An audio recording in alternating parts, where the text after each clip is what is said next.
everybody, welcome to Peanut Butter and Triggered. I'm Scott, joined by my great and beautiful co-host. Hey, that was nice. I feel beautiful now. It's Jay. Like What's up? Yeah. Hey y'all, great to be back. We have an episode that we're just mostly talking about news and a little bit of a Days Gone in Mortal Kombat 11, so it should be pretty fun. Yep. So, what are we hitting on first, Scotty? Well, let's just start off with our standard affair, the PDW. What are you PDWing? Oh, wow. I'm watching Game of Thrones. I'm only watching it to build myself up to the real show that's out right now. It's called Barry. And then I'm playing... You're a true hipster. Like, you hate the things that other people's loves. No, there's at least a reason why I'm not liking it. And we talked about this before, but I don't know. We'll talk about it in our... We'll talk about it in a big episode, yeah. Yeah.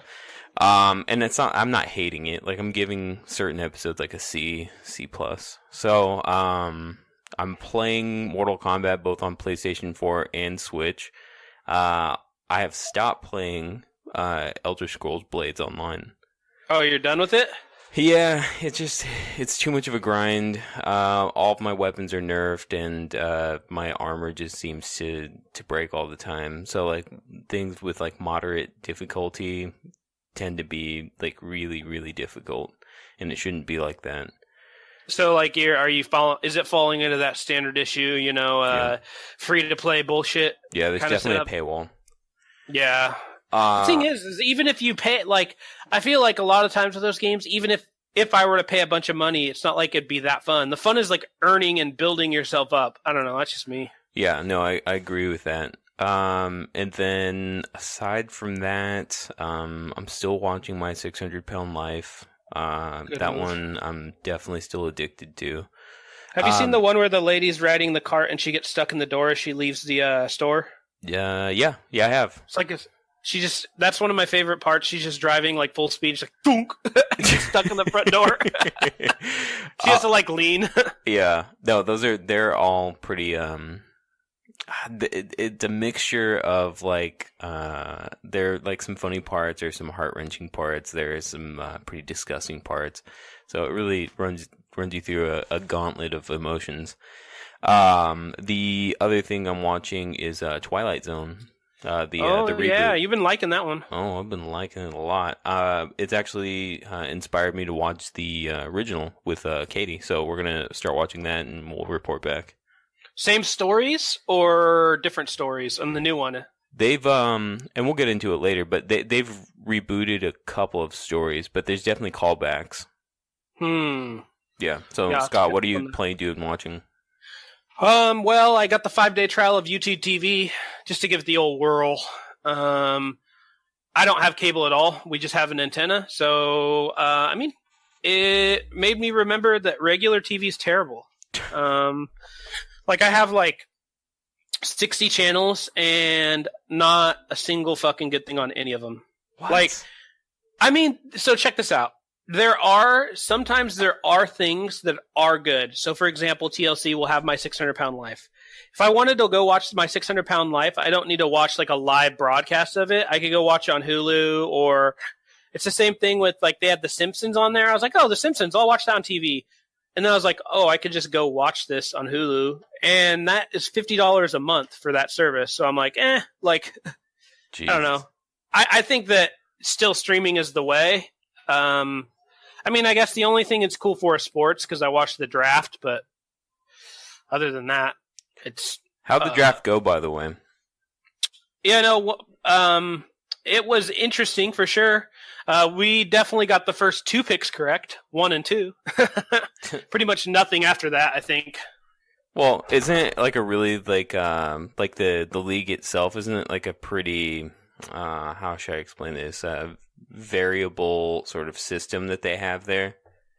Yeah, for sure. I think I don't know much about the NBA or the MLB draft, but who people scout, they could scout completely differently. For example, the second best quarterback in the whole draft was this guy named, well, in most people's opinion, was this guy named Dwayne Haskins, which in our draft, I had the Redskins trading up and picking him like number 4 overall.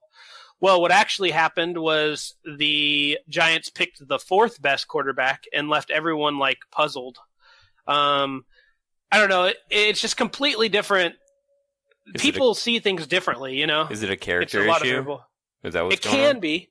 It can be that they saw something when they met with a guy that they didn't like, or it could be that the better player doesn't fit their scheme, like defensive scheme. Like you don't want a big fat nose guard if you are a team that schemes for big athletic or smaller athletic nose guards basically, or defensive linemen. So yeah, it's so variable, and there's a lot of trades that happen on that day. So. Well, without getting into a completely different type of podcast, it sounds like it was a hoot. Yeah, it was all right. Not too bad. Watch Game of Thrones, of course. Then I've been playing more Battlefield 4, which has been fun just because of the amount of content that's on that game, like I've said before. Because they released like 6 downloadable contents, I didn't play any of them. And so going back and playing like the 40 maps that are out with like the 100 guns is pretty fun. Yeah. And the last thing I've been playing lately just on my iPad is Magic the Gathering, which is extremely fun. So if you needed to play like Magic the Gathering, like actually like with the cards, like physically, would you say that that's a pretty good ramp up to understand the game? Oh yeah, for sure. So I'm not. I wouldn't say I'm that good at the game or I understand it well at all. So I'm actually kind of like learning it. There's so much that happens, and you actually, I mean, in real life, you build your own deck. So the game just gives you kind of like pre-built decks with like an objective. Like I had one deck that the whole objective was try to run the other player out of cards. You know that. Like if I had never played that, I would have no idea that would be a good objective to do, you know? Yeah. So I think it's definitely a good way to learn, and you get to play the origin stories of like each character or each planeswalker who are like big cards, and so they kind of teach you how to use them, which is fun. Plus, they're just fun little challenges. You can play online, but I'm just playing through the story mode, and it's completely free, and like. There's no paywall at all, at least for you can play the whole campaign for free. So that's really cool. And there's a lot there. That's kind of neat. All right. So let's get into it. I think that we want to go over some news here first, though, if I'm not mistaken. Yeah. There's 2 separate stories about things happening with streamers, one with a YouTube streamer and one with a Twitch streamer. Let's start out with the Twitch streamer. Yeah, Twitch streamer Etka. Oh, no, sorry, excuse me. Filza. This is Filza. This is Twitch streamer Filza. He apparently had a Minecraft character on a permadeath server, which basically means that, or a permadeath game, which means if you'd ever die, you lose everything. That character's gone forever. There's like no revive, nothing. And this guy had that character alive for 5 years straight. Like he played hours and hours on this one character for 5 years, and he finally died, I think last night. So was it like a goofy mistake too, or was it okay, wow. That's he fell down into a hole, and then he just got overwhelmed and caught fire at the same time he was getting attacked by an aggressive little zombie, so he got killed. Nice. Yeah. Definitely not an amazing way to go out, but he was like pretty much in tears because like it had been that long. So I mean, that's interesting. It's fun if you ever want to watch something really interesting, go watch people die on Diablo, like on YouTube or whatever. That stuff's crazy. Yeah, people put thousands of hours into it and then just die and it's gone. I'd probably have the same reaction if I devoted that much time, though. Yeah, me too. Time for sure. And effort. Yeah, a lot of effort and a lot of skill, and it only takes one fuck up, you know. Yeah, like falling into an abyss. Exactly. Yeah. All right. Let's move on to the YouTube streamer that I think everybody knows. Yeah. Etika. This is Etika. This is Etika. This is the guy who he basically what he did is he he live streamed himself getting detained by the police. He basically said that he was going to hurt himself in front of 19,000 people. Which he was on his Instagram at the time. So he's apparently this lasted like 45 minutes, and with him talking to the police while live, with his like watcher saying like, "Dude, you need to open the door," blah blah blah blah blah. He started trending worldwide because of it. But yeah. Eventually, he got arrested by the police, or detained. I don't know about arrested. I think mostly to protect himself. Yeah. He posted, including, quote, "And now it's my turn to die. I love you all." So obviously he wasn't in the correct mental state, but it's kind of interesting that now you can watch these people stream live stuff, you know? It's kind of crazy. It really does make you think about, like, somebody's mental state and how in touch with reality that they really are, in regards to some of the streamers, some of the gamers, because like if something like that can happen and they ended up wanting to, you know, take things to that next step, it makes you wonder like how many other people are out there that are like that.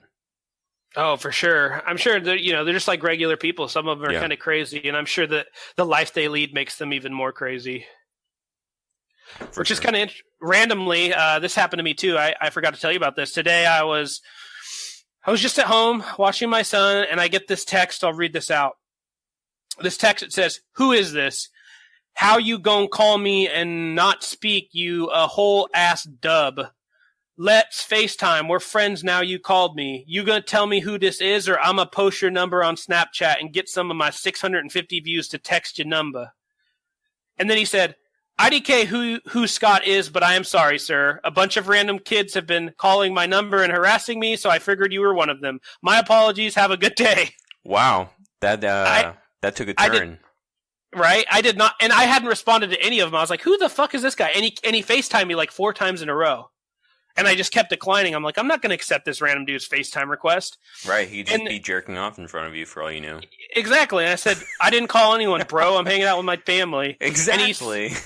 And he said, he sent me a picture of a call that happened 13 seconds ago from my phone number to his phone. What the hell? So what I actually attributed it to was his, the first 6 of his phone number are the same first 6 as my phone number. And I know a lot of those robocalls will like fib the first 6 of your number in order to make you recognize the number. So you like go, "Huh," and then pick it up, you know? Because it's your number and you don't realize you're recognizing your own number. You just think, "Oh, I'm recognizing a number. I should answer it." That's my guess, because I never called him. I looked. I didn't call anybody. Well, that sucks. I mean, the good thing is it ended up working itself out, though. Yeah. It was just like, he went right in, dude. I was like, "Damn, dude, who is this guy?" God damn. People these days. Right. Oh, yeah. The last YouTube-related story we have is, do you know about this PewDiePie thing? I know a little bit about what's going on. I only know about, you know, certain things that have been in the media, like regarding that Christchurch shooting in New Zealand, where the guy that was streaming the whole thing told everybody to subscribe to PewDiePie. There's been a number of different sightings of this subscribe to PewDiePie meme, like even during like field goal kicks. I mean, people are like spray painting it on like the World War II memorials and stuff. It's getting really out of hand, and PewDiePie actually took to the internet to address it, essentially. So apparently he's not condoning it in any way. He's saying that it needs to stop. I mean, it probably should have stopped a long time ago. He probably should have said something a long time ago before it had escalated to where it's gotten. Yeah, you're probably right. I know, like, it's the #1 trending video on YouTube right now. 1 day old, it has 10 million views, and it's basically him saying exactly everything you just said, that, you know, he doesn't really support this. And there was a World War II, I think it was a World War II memorial that was spray painted with "subscribe to PewDiePie," and so he said that he had publicly denounced that and turned around and donated a bunch of money to the memorial just to show like good faith, like, dude, this isn't like basically not my people.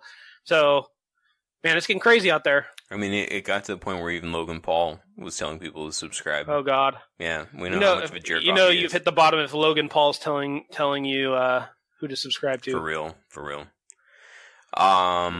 So, I mean, aside from what we just talked about, do you have any other closing thoughts for the whole subscribe to PewDiePie meme? Which I had no idea it was even a meme, by the way. I really like it until today. Until today, I was like, oh wow, this is newsworthy. I had no idea. No, I definitely knew. I've seen subscribe to PewDiePie and the whole T-Series thing, and like people wanting to not allow T-Series to overtake PewDiePie, including because I subscribe to Mr. Beast. He's like basically the only quote unquote YouTuber I actually watch because I think that he all his whole shtick is he just gives people tons of money, which I enjoy. But his big thing was to subscribe to PewDiePie too. Like he'd like subscribe to PewDiePie and walk around and like he'd be like, hey, if you subscribe to PewDiePie, I'll give you $10,000. Any person on the street, $10,000. Subscribe to PewDiePie, that kind of shit. Hell? But other than that, I thought it's not particularly funny, but I thought it was just kind of, fine, I guess. Yeah. Damn. Well, I got 2 more pieces of news. I got one more after that. Cool, perfect. This new game called Sea Heroes Quest. You can look this up. There's actually an interesting article on it on actually CNN. The article is titled "This video game can detect early stages of Alzheimer's better than medical tests," researchers say. And this is the largest research of Alzheimer's ever. It's let's see here, 27,000 people. People between the ages of 50 and 75 who played this game. And what they've discovered is that you can kind of figure out who has early Alzheimer's or who is more likely to get it based on their spatial navigation, how people navigate within, a 3D space. And people who are more likely to have Alzheimer's or, have the early onset, whatever of it, they take weird routes, including taking paths that aren't efficient within the game, so they could actually see these people taking odd paths and that kind of stuff. And it's actually been really good. It says, quote, "The cross-check revealed a clear difference in movement patterns among those in the risk pool who opted for less efficient paths than the other players," end quote. So I don't know. I think that's really interesting that they're using video games for good. Very weird.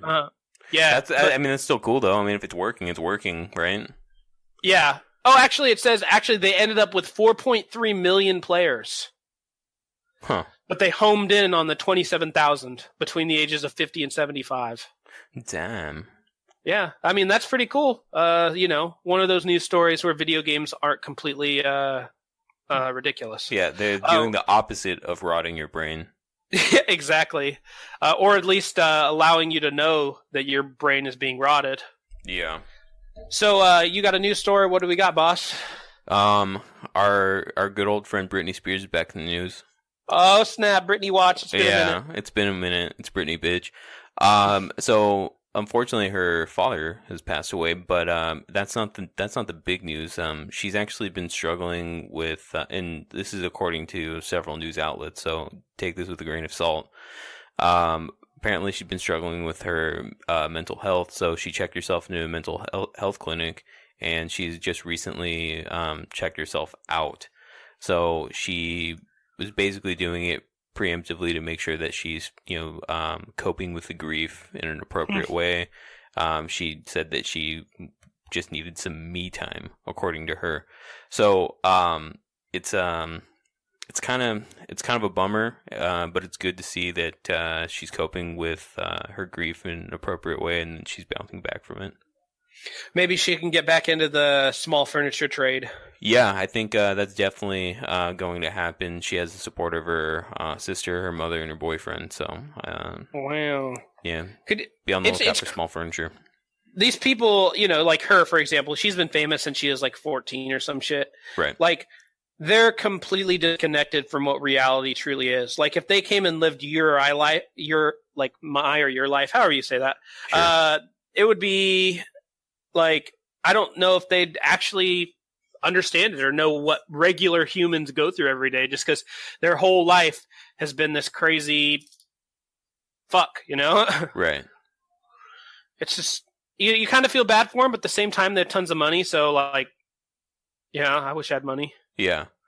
Well, I mean, according to like certain other people that were close to her too, she had like some footage of a music video that she had just done that was leaked that was basically showing evidence of her like behaving oddly, and this is according to her former manager Dave LaChapelle. So I'm glad that she got the help that she needed. Wait, this isn't Dave Chappelle, Dave No, LaChapelle? no, yeah, David LaChapelle. Oh man. It'd be cooler if it was Dave Chappelle. Yeah, no, he's just like, bitch, she crazy. Go to Africa. Yeah. You should go to Africa. Yeah. All right. Well, that's it for Britney Watch. I forgot. We'll kind of two more pieces of news. Lastly, mom is upset because her son was playing Roblox, which is imagine it's like a mix of Minecraft and Second Life. So basically, users can generate their own worlds, and you can go in and play them.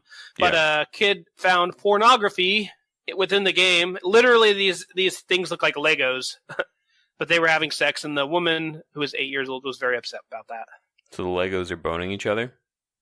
Yeah, basically. I guess that's what they do. The pictures are blurred out, but pornographic images showed up in her son's game, and she was upset, but wanted to tell other parents to look out.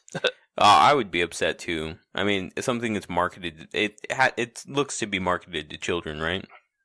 Oh yeah, for sure. It's one of those games where, like, the users can create their own content, so there will be stuff like this. It's like impossible to not have it, and I'm sure that Roblox is on top of it. It's not something that's the norm. Yeah. But I mean, as people who play online and know that people are fucking crazy online, no matter what game you're playing, there's someone who's like drawn a dick in some way, or that cusses in some way, or whatever. No matter what game you're playing, if you're playing online, you're bound to run into shit like this. So yeah, well, it is what it is. Just all you parents out there, including Scotty, be vigilant. Just pay attention to what your kid's playing. That's all. Yeah. You want to tell us what we have both the announcements for both the Xbox games with gold and the PSN games. You want to talk a little bit about that? Yeah, I'll do the Xbox ones. You do the PlayStation ones. So there are a couple of games or a few games that are coming out for Xbox, and they don't look to be very riveting at all. The one of them is called let's see here, Comic Jumper. I was actually looking up the reviews for all these games, by the way, and nothing that I found was anywhere near like 80%. Like, they were all under 70%. They're pretty shitty. So Comic Jumper, I've never played it. It looks like one of those kids games that you buy for like $15. And it's an Xbox 360 game. Right. Yeah. And then I'm just gonna go through all of them because Xbox is backwards compatible. Yeah, for sure. Earth Defense Force, Insect Armageddon, also a very shitty game that you can probably buy for like $5. Marooners. That was like rated like 60. It was like a 63% on Metacritic or something like that. And last but certainly least, Golf Club 2019 featuring the PGA Tour. Do you remember that episode of The Simpsons where Bart Simpson ends up stealing a video game and he ends up getting caught and his mom finds out and she like completely disowned him for it, and at the end she decides to buy him a game, and she thought she bought him the game that he really wanted, and it was like a PGA Tour game that was like really boring. I don't remember that at all. But there's like a billion of those episodes. Yeah, that's what that reminds me of. Yeah, well, according to this Games with Gold advertisement, it's classic, fun, and harrowing journeys with a $94.96 value plus a value and in value and 3,200 in gamer score. This is terrible. There's not a single game here. That $94, that has to include the time spent downloading the game, right? I want to be compensated for my time. $49.99 is what they put the value as on that Good Golf Club God. game. That's terrible. Like of the giant fucking Xbox 360 backwards compatible library there is, like, why aren't they getting? They should be getting dimes for at least the 360 games. Oh, I agree, 100%. Like, they should be getting, like, I don't know, like games people play, like Crimson Skies or Gears of War, or, because those games no one's buying anymore, Yeah, I mean, well, they have released some good games, and I think Gears of War has been in that list of games that like somebody would actually want to buy. The other thing that's kind of interesting about that is like I have the entire like list of games with gold that has come out. It started out pretty damn good, like back in 2013, 2014. We're seeing some bangers in there, and then we start getting to like 2015, just weak sauce. If we look at just this year, if I look at this, there's one game that I'd probably play, which is Battlefield 1. Maybe For Honor, which was the end of last year, or Forza Horizon 2. Those aren't bad games, but pretty much every other one looks fucking terrible. Yeah. Like, these games should just be free, like, in general. They need, in my opinion, like, if you want to compete with PlayStations, you have to kill it, No, I agree. It's pretty bad. Which brings me around to the PlayStation ones. Now, these are early leaks, so these aren't official, but they are pretty likely. They don't have really a super solid lineup this month. I think they're better than the Xbox ones, but not super solid. They have Darksiders War Mastered, which is basically Darksiders Remastered, which is a new game. Like, it's a new game relatively new game that got released, the remastered anyway. And then Metal Gear Survive, which was a lowly rated Metal Gear Solid game. Yeah, dude, that was a joke of a game, by the way. So any Metal Gear Solid fans out there, no, but I remember before it was even announced, I was like, oh, that's kind of different. Maybe I might want to play that. And it was just destroyed by microtransactions and grinding. So bad. Yeah, that's what I heard too. It was terrible. It might be worth downloading and trying, but the lineup is not great. But if you look back on PlayStation's more recent games, they've done pretty good. Like Conan Exiles wasn't terrible. Call of Duty Modern Warfare Remastered, that's good. For Honor, again, that was the same thing that was like on Xbox. But they have a lot more good games in my opinion, even in the past 6 months than that Xbox does. Yeah, the thing that kills PlayStation, at least right now, is that nothing's backwards compatible. So that's a part that really sucks. And actually, they announced 6 months ago that they will no longer be releasing PS3 games at all. Yeah. But like we said, the PlayStation 5 is supposed to be backwards compatible, so maybe this is going to be a thing of the past. I don't know. I heard it's only backwards compatible to PlayStation 4, though. Exactly, that's what I meant. Yeah, for sure. The thing is apparently the architecture on a PS3 game was like really complicated. That's why at the beginning when a PlayStation 3 came out, there's always that joke that had no games. Right. It's hard to develop for, and therefore it's hard to make backwards compatible because the PlayStation 4 is much more simplified. Yeah. At least that's what I've read. But either way, that's neither here nor there. So let's get into our main two games we want to talk about today. We'll start with Days Gone because we probably have less to say about it. Yeah, go for it.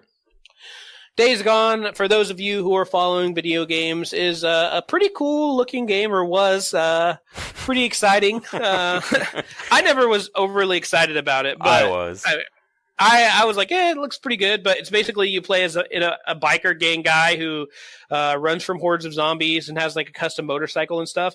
It's getting pretty terrible reviews in terms of compared to what we thought it would be. It's got a 72 on Metacritic. People are saying it's grindy and long and meh. And that's what we're getting from a lot of the actual critics. From the audiences or the general public, people are liking it though. So I'm looking through a lot of the Google reviews, and a lot of like the common themes are, the game is super fun. This is an example of like how critics are like overly harsh on video games, and for what it is, it's a really good game, and it's everything that it was promised to be. One thing's for sure is people are saying that it is a very good-looking game, like consistently. Yeah. The main critics of the game, Game Informer gave it a 78, IGN gave it an 8, Easy Allies, which I follow, gave it a 7.5. So it's right in that 7.5 to 8 range for the most part.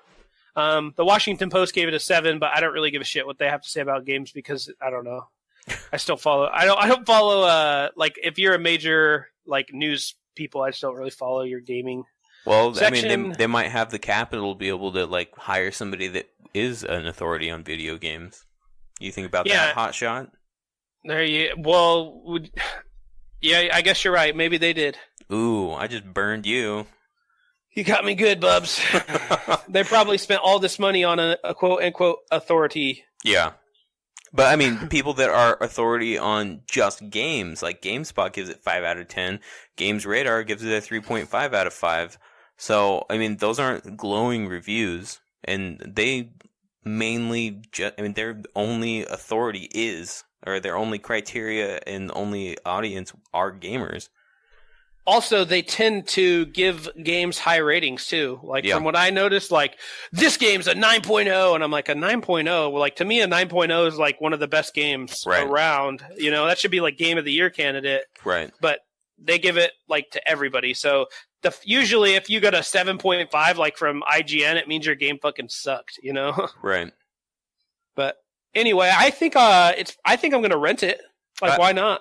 I think you should, and then you should report back to us, because I'm going to hold off on buying it right now. One of the main reasons would be because there's another game that's actually set to, I think it's already out, if I'm not mistaken. It's the World War Z game that's less expensive, that has a really innovative AI system that will actually adapt itself to how well or how poorly you're doing in the game. You can also stray off of the beaten path to be able to get like really cool weapons or armor or whatever. So it is actually a really cool AI system, and even just the swarms or the hordes of zombies will behave in certain varieties of ways too. So it's supposed to be like Left 4 Dead, but only new. Yeah, exactly. I think a lot of their stake that they've placed into it is their AI system. So we'll figure out, how well they did that. Shout out to a buddy of ours, Mr. AT. He loves the game, and he said he was super excited for Days Gone. He got this game just on a kind of a, hey, it looks cool, I'll buy it. Oh, didn't even know it was coming out. And he loves it. He's like, dude, I'm not even interested in Days Gone at all anymore. I'm just playing World War Z. Oh, so he got World War Z.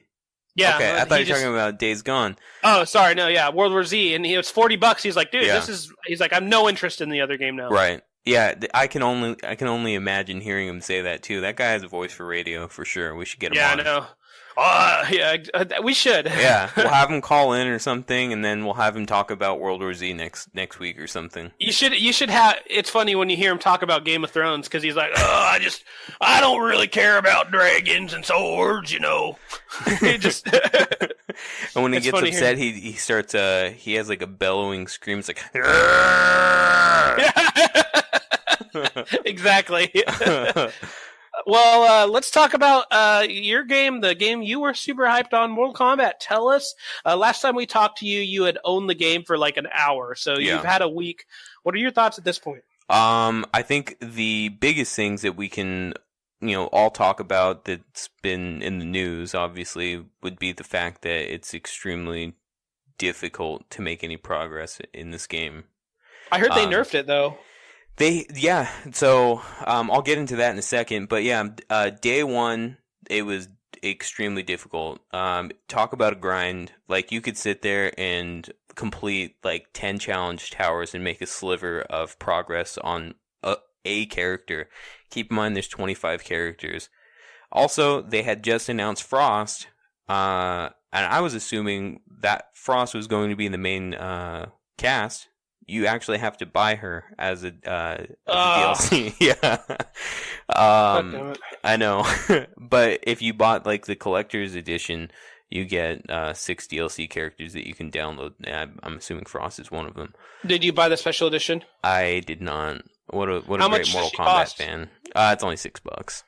Oh, but still, for a single character. Yeah. What if I just want Lady Sub-Zero? Like, come on. By the way, she is an extremely cool character, and she is extremely tough too. But the other thing that's nice is like it. I think that $6 is not that steep of a price if you're considering all of the variability between the skins, the equipment, obviously character endings and stuff like that. I think that that's actually a pretty small price to pay. You get her whole campaign and everything with that $6. There's no campaign or anything like that. I mean, aside from like the main story, there's no like character campaigns. Okay. Okay. And then that brings me to the next part. So the main story of the game can be affected in several different ways. It's extremely fun. It's extremely well thought out, and there's a lot of detail to it. And it's actually something that is interesting to even just watch. If somebody's there playing right next to you, like you don't even necessarily have to get in the game get playing to get into the game. So I heard it's cool because they have all that time travel and stuff. So like young Johnny Cage is with old Johnny Cage, and then like if young Johnny Cage gets hurt, then it shows like a scar on old Johnny Cage. Right, exactly. Cool. So the continuity is really good in that sense. Now, some of the interesting things would be that you were mentioning before about the what was it, the patches, right? Mm-hmm. So I mean, yeah, there were patches to Xbox One and PlayStation. There still have not been any patches for Nintendo Switch or PC. So the people that bought it on those two platforms, I'm sorry, we're going to have to wait. I have it for PlayStation 4 and Nintendo Switch, which is interesting because none of my progress will translate onto one platform or the other. They're completely separate, which is really kind of goofy because they should be able to be linked by a WB account. Yeah, for sure. And it's just not. So, NetherRealm has already said that they will be fixing this. They will be addressing Switch and PC. They will be coming out with several large updates for each of those platforms. Well, do you like it more now because of the updates? Do you feel like it made a big difference? I don't think it made a gigantic difference. If I'm being real, I think that it's still a grind and it's still completely random. So I've been researching this, and there are several like crypt walkthroughs, and the crypt is an area in the game where you go and find unlockable items. The area I do notice a little bit of a difference though is the rewards that you get in some of the challenge towers. So it's not so much of a grind to be able to unlock those things in the crypt. But now the crypt is still extremely random, and you have to have a tremendous amount of luck. Yeah, it's basically a loot box. I mean, because I'm in the old crypt, you could like look up, where's Sub-Zero's alternate costume, and you just walked up to it. Yep, exactly. And now it's like, just who knows? You could just do them all in order right around each other. It sounds like it's kind of all the same. Well, yeah. On top of that, you can open every single chest in the crypt, and then still not get what you want, and then you have to go to a part in the crypt to reset those chests to hopefully get what you're looking for. That's stupid. Based on where you are, do you get different things? Like, say you go into this part of the crypt, like it increases or allows you to get like only Sub-Zero stuff, or is everyone completely random? It's random. Oh, it's like a shame. I know. So I've spent like a tremendous amount of loot on something and got concept art.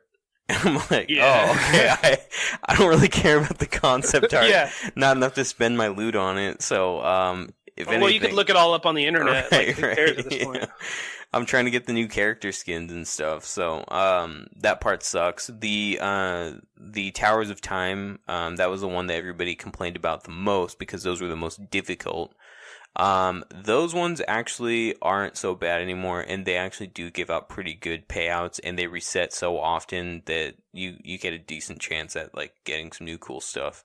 And with the amount of variability between each of the characters, because I think there's like 30 skins or something like that per character.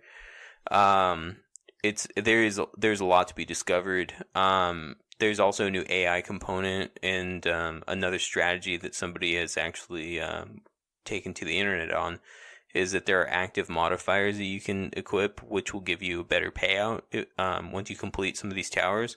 So somebody said, hey, you should just go to the Endless Tower, turn on your AI with your best character and with your best like loadout, and then equip like I forget what active modifier it is, but it's the one that gives you the best payout per tower, and just keep going and going and going until like you lose. You can get like insane payouts, and you exert like almost no effort. Wow. So have you done that yet? Yeah, I have. I haven't done like exactly that. Like I don't have like the active modifier to get the best payout, but I turned on my AI, and for Noob Saibot, who is my main character, I actually have gotten really good results with it. Wow, do you think they'll patch that out? No. That's actually a component to the game, so you can equip a team of 3 for AI battles, and you can just see how well you do against other AIs, which is kind of funny. You just sit there and watch a battle. Yeah, I remember. Did you ever play Destiny? Yeah. When Destiny first came out, they had this. It was like this cave on one of the first few levels, and literally this cave would just spawn enemies nonstop if you stood in the right place. Yeah. And all it would do is throw rares. Like it would just give you so much shit. It was like broken, and so everyone knew where it was. So you'd show up, and there'd no joke be like 20 dudes, which was a lot there, right. Just literally standing there shooting at this opening in this cave. And the thing is you didn't have to kill the guy to get the drops, and everyone had separate drops. So you could just sit there next to everyone getting the drops, getting tons of loot. That's awesome. Then they patched it, and it's gone now. That's why I asked about that. Yeah, well, maybe Mortal Kombat will do something to fix that, to where you can't just like exploit their system, because I would imagine if they made these things so difficult in the first place, they don't want people to be able to exploit the system. Yeah, for sure. Maybe they'll hear this podcast. I'm sure what's his name, Boone, Ed Boone, if you're listening, don't patch it. Yeah, but also hook me up, because I've been a fan since day one. Shout out Ed Boone / Noob Saibot. Yeah. Cool. Do you have anything else you'd like to go over or talk about when it comes to Mortal Kombat? How's Sub-Zero, actually? Is he cool? Sub-Zero is cool. I don't really play with Sub-Zero very often. I will say that Sub-Zero's attacks are way more user-friendly than in the past. And oddly enough, Scorpion is a much more technical sort of character, because I know that he was like really powerful and he had really easy combos to put together. But now I think it's more Sub-Zero that's in that case. Huh. Yeah. Cool. Yeah. I always loved both those characters. So yeah. Well, yeah. There's plenty of characters there that you can definitely play with, and you're gonna find somebody you like. Even some of the new characters are really cool. So if you haven't, I still need to let you borrow Mortal Kombat X. Aaron Black in that game is the cowboy. In this one, he's even more of a cowboy. It almost reminds me of Red Dead dude. What's his name again? John Marston? No, the Red Dead 2. Oh, shit! I know you're talking Arthur. Yeah, Arthur Marshall. Morgan. Morgan. He's very similar to him, which is kind of funny. Whenever he interacts with Noob Saibot, he's like, "God damn, boy, your voice sounds like nails on a chalkboard." So that weird old Western humor. Yeah. So it's a really cool game, and that's basically it. The only other thing that I wanted to touch on before we do leave is I wanted to talk about Twilight Zone. Oh, yeah. Sorry, I forgot about that. Tell me about your experience with Twilight Zone and going back and all that fun stuff. Yeah, so I'll make this pretty short and sweet, but we're, I think, like 6 episodes in, if I'm not mistaken, for the Twilight Zone. I think we actually have one coming up tonight. It's on CBS All Access. It is something you have to pay for, unless you pirate it. We talked about that last week. Yeah, we did. It is a good series on the good old grading scale. I'd probably give it a B+ so far. There are maybe a couple of episodes where I wasn't super impressed, but they were still good nonetheless. Like, I would say that they haven't had a bad episode. And each one's distinct, right? They're all different. Yeah, it's an anthology, just like the original Twilight Zone. And there's plenty of callbacks to the original Twilight Zone. In fact, there have been 2 episodes where they've plain old rebooted one of the old episodes. And it's produced and hosted by Jordan Peele, who everybody will recognize from Key and Peele, Get Out, Us. He's done a really, really good job with. Does he do kind of the creepy intro thing like they did in the old show? Yeah, so the creator and the host of the original one is named Rod Sterling, where he kind of gives you like a quick introduction to whatever story it is you're about to watch. He does the exact same thing. He'll be like sitting like just out of frame, and it pans over to him, and then he does the old "Welcome to the Twilight Zone" thing. It's really well done. There are pieces of criticism, however, to a lot of the like certain aspects of these episodes. Like, people don't want to just like see an exact reboot of the old one. So that was the original criticism. Like, the first 2 episodes were reboots, or I guess reimaginations of old stories. And they've since come out with some original stuff. And there's definitely it's hard to not pull from old stories, since like Twilight Zone was like 6 seasons or something like that, and it's gone through like 3 different incarnations, so it's gonna be hard to find something that's completely original. And then the other thing too, if we're considering like other anthology series that were or are currently out there, it does set itself apart. It's not like a Black Mirror. It definitely is I guess a modern tale, not necessarily in the future. So if I had to recommend it, I definitely would, and I do. Lots of good actors in this series. A lot of big names. So I think Stephen Yeun from Walking Dead's in it. Greg Kinnear, Kumail Nanjiani, I think is his name, from Silicon Valley. There's just tons of people in it, so definitely do watch it. Yeah, I might have to watch it, and then even shout out to Raven. I think she said she wants to watch it and stuff too. So yeah, sounds cool. All right. Well, do you have any shout outs, my friend? I'll shout out our Patreon supporters, Jacob, Cat, Linda, and I think that's it. Robbie, sorry. Shout out to Patrick, listens every week, always texts me after. Yeah. And shout out to my wife, and shout out to everyone. Hey, also, Patrick's the one that has been counting your lip smacks, right? Oh, no, that's Robbie.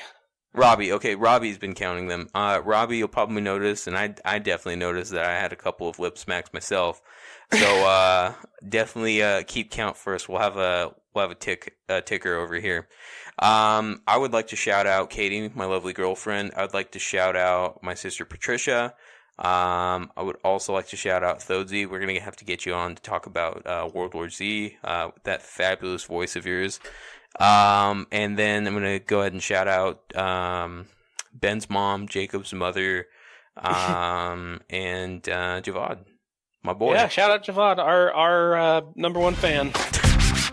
All right, everyone. Thanks for joining us. See ya next time. All right, laters.